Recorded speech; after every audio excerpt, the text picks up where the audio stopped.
Greetings, welcome to the Holocron. This is the 2023 starting guide for Star Wars Galaxy of Heroes. I figured before we went into a typical starting guide, I would do an intro and explain to any new players out there, people just starting the game, or maybe people who are starting an alt and trying to start the game over. Talking through what the game is all about, answering some basic questions that people might have about whether or not you can play this game free to play, whether it's fun, competitive, how the game is doing. Talk through all the game modes. It's a very complicated game, and when you're looking at all the different modes you get to play, it's hard to know what's the most important as a new player. So I'm going to sort that out and talk through what's most important in the early game, and we'll talk about that, how it changes as you play the game. We'll discuss mods, energy management. I'll spend a lot of time talking about spending crystals and spending money and trying to make sure that people can understand what the most efficient way to do those things is. So if you're a new player or starting a new account, it's probably interesting to watch these intros from the start. If you're a returning player or just want to learn more about how I'm going to do my guides for 2023, that'll be covered in one of the later intros. So you can at least watch those to see what the method's going to look like. All right, let's get into it. So first of all, what is Star Wars Galaxy of Heroes? I would say first off, it's a very long-term game. It's a collector game. It's resource limited. It's obviously a for-profit game. There's a lot of things in-game that you can click and spend money on, and the makers of the game are relying on you to click those buttons and spend that money to give them profits to continue. So knowing that that's the case, you can't be mad at them for trying to monetize things and throwing up ads in your face to get you to spend money. But we're going to talk through what that means and what's a good deal and what's not. And it's up to you whether you want to spend anything. Because indeed, you can play this game free to play. If you like instant gratification and you want to get into a game and 2 weeks later be at the top of the leaderboards, that is not going to happen with Galaxy of Heroes. This is truly a long-term grind. People played this game for 5-6 years and still don't have everything built that the game has to offer. So as a new player, there needs to be some direction. Out of all the content that's out there, you need to know what to focus on. And if you're patient and you just love Star Wars and you love collecting and you don't mind playing a game a little bit every day, then this is a great little hobby. It's a nice little game. It's great for entertainment. And you can definitely play free to play and have lots of success. And over time, you'll rise to the top of the fleet arenas and squad arenas, and you can do anything you want in the game, whether you're spending money or not.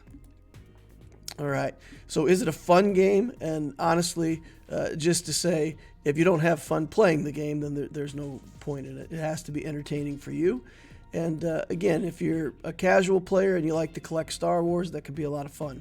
If you're a competitive player, there's a lot of opportunities to get involved with guilds, to do PvP, to put your teams up against other people's teams, to put your account building skills to the test and see if you've done something better than what other people are doing.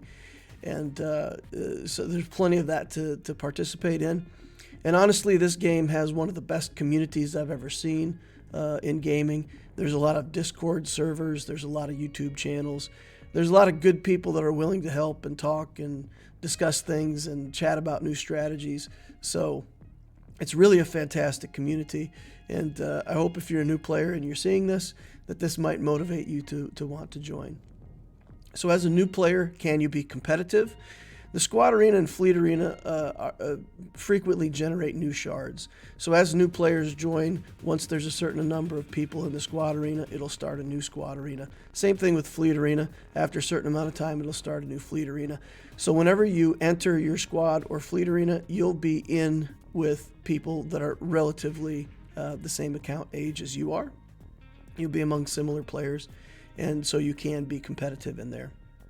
There's a grand arena system that you'll get to join into. There's 25 tiers all the way from the bottom to the top, and as you build your account, you'll move up through those ranks and get increasingly good rewards from that PvP system. If you don't really want to participate in the GAC system, you don't really have to, so it's an optional thing that you can do. Now, if you want to get to the top tier of GAC Kyber 1 division, you could expect Either you're going to have to spend 3 years playing the game, or you're going to have to drop a whole boatload of money to close that gap to 3 years worth of progress. So the people at the top have really been in the game for a long time, and you shouldn't expect to get there anytime soon. That's just a reality of the game that I think people should understand going in. The moral of the story is, if you can be patient and just have fun playing your game, it's incredibly fun and rewarding. If you want to get in there and win right away, or if you want to pay to win, then you may find yourself to be a bit frustrated with SWGOH. All right, how to get started. So we're going to talk through the game modes, and most people, when they do a starting guide, they just fire right off with farm these teams first and get these guys going, and don't really take the time to explain why that's important, what we're going for, what the objectives in the game are, and why certain game modes can be ignored or prioritized. So that's what I'm going to do first, right? As you start the game, where are you going to focus, and talk a little bit about how that changes as your game progresses. And then we're going to talk a lot about efficiency. So my channel, what I do and what I talk to, and the starting guides that I build, it's all about taking the resources that you're giving and making the best characters, teams, making the most out of it in a way that makes sense. So in the early game, when you first start it, the number one priority is Fleet Arena.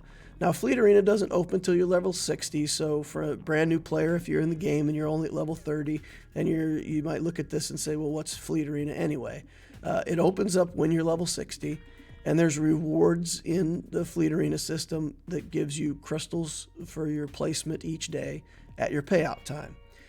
Crystals are the way to fund the rest of your account growth in a way that cannot be understated. Players who place in the top 5 or at least in the top 10 in Fleet will always outperform similar accounts just because you get so much more crystals, which allows more progress, and that snowball builds on itself. And placing high in the Fleet Arena is really the way to position yourself for future success in your account. The second most important thing in the early game, there's events that rotate through, and the events give certain types of gear that are important for leveling up and for taking your characters to higher levels and higher relics. And if you don't set up your account in a way where you can take advantage of a certain category of these events, you're going to lose out on that income. And again, what we want to do is we want to establish a good account and start getting some of these events completed in a way where we can take advantage of that. That includes galactic challenges, assault battles, omega battles. There's a thing called credit heist, smuggler's run, all different kinds of events. So we're going to try to pick some of those events, choose them, and build teams that are good in events. They might not be the best meta team. They may not be the team that you want to build.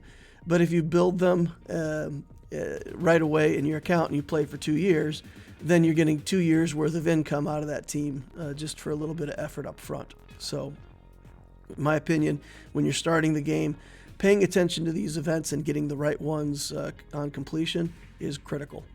Assault battles and galactic challenges are very important for resources, and assault battles have many tiers, and when you look at it, challenge tier 1 gives you injector parts for completing relics, and it's one of the few places in the game where you can reliably get those without having to purchase them in a shop or farm them.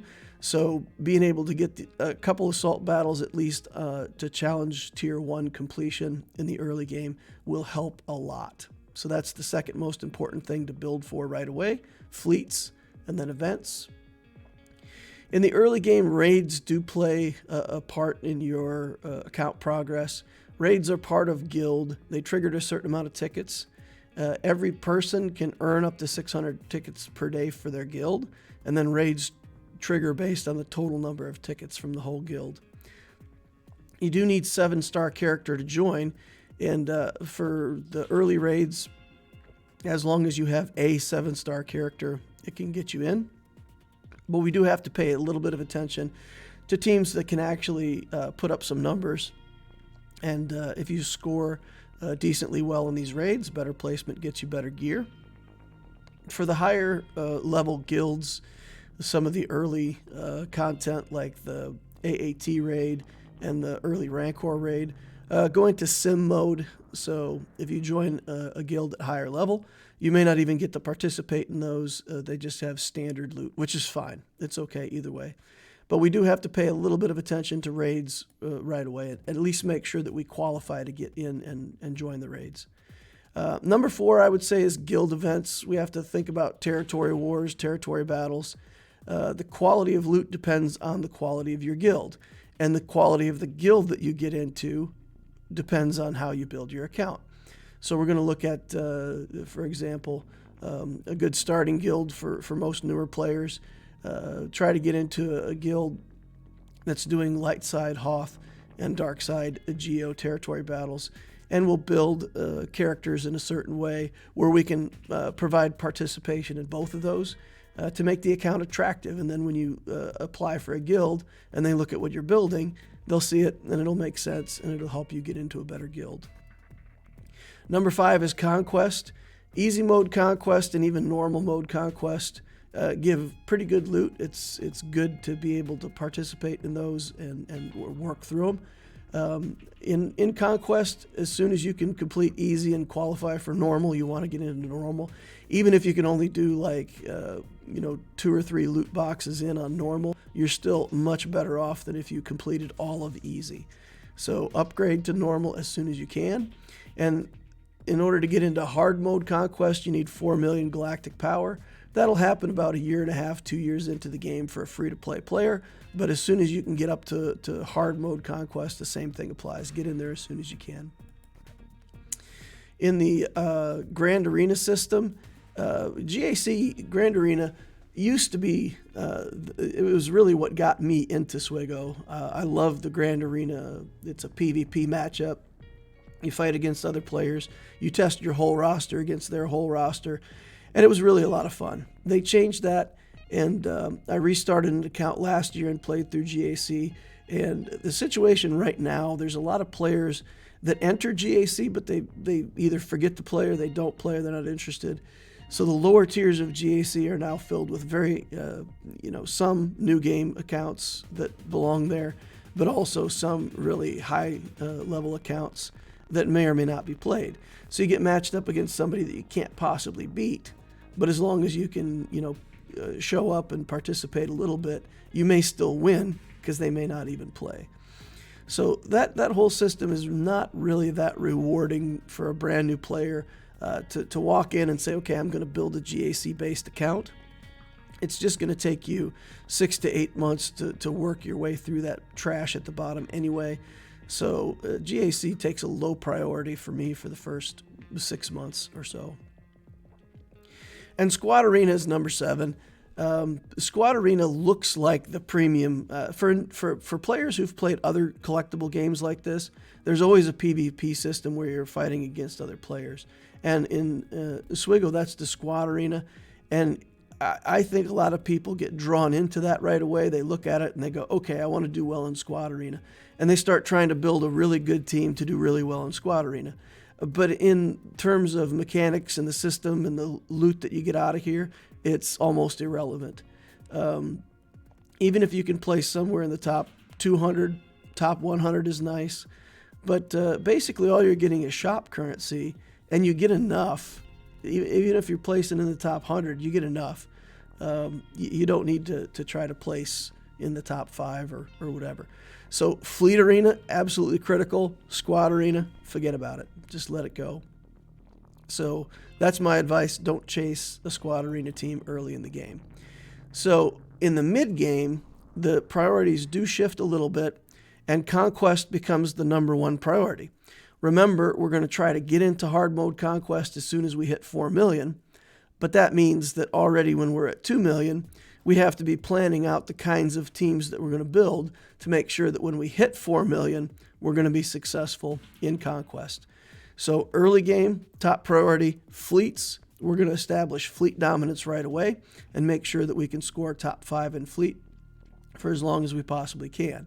Then we're going to flip the account building strategy to focus on Conquest so that by the time we hit 4 million, we're going to be very successful in hard mode Conquest and go from there.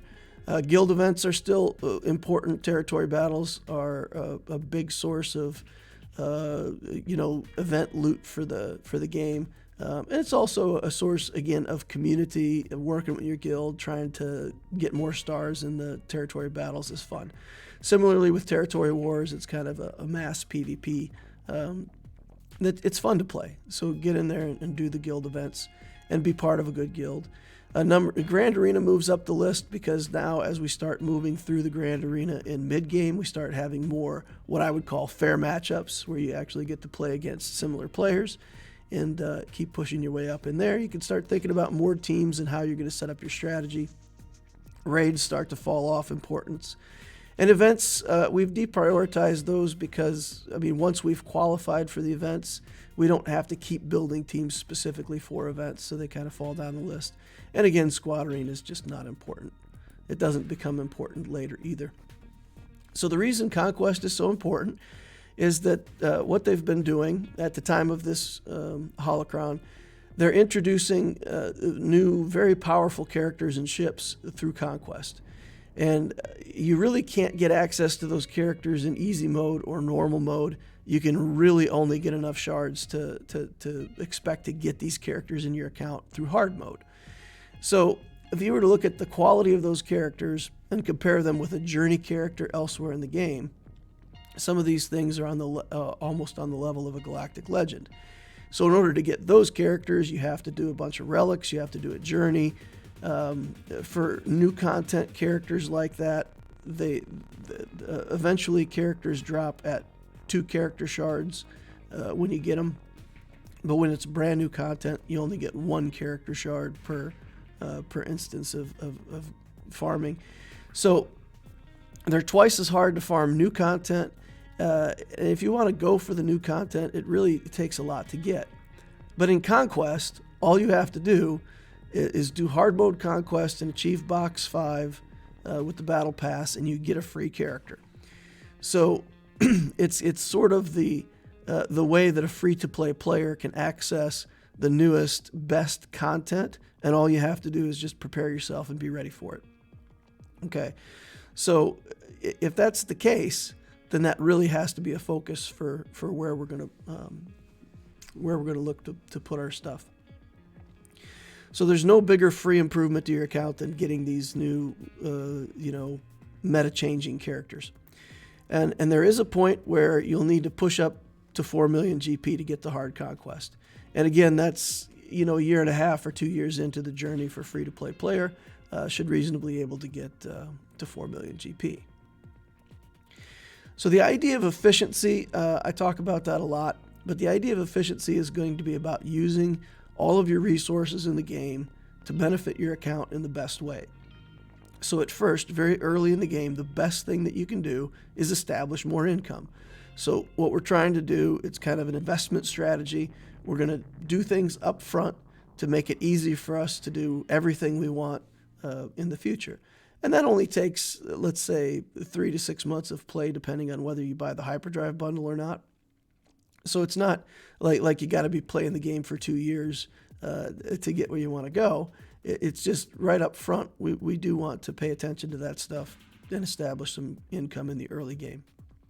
Then we want to plan for the important mid-game modes, and we want to understand the importance of a good guild.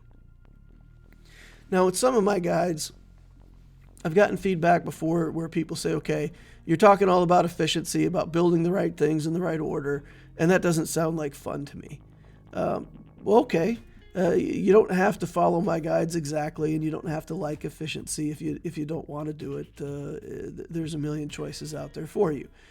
But from my point of view, it's not automatically unfun because it's efficient. If we do the right things in the right way, you can still build good teams and things you want to build.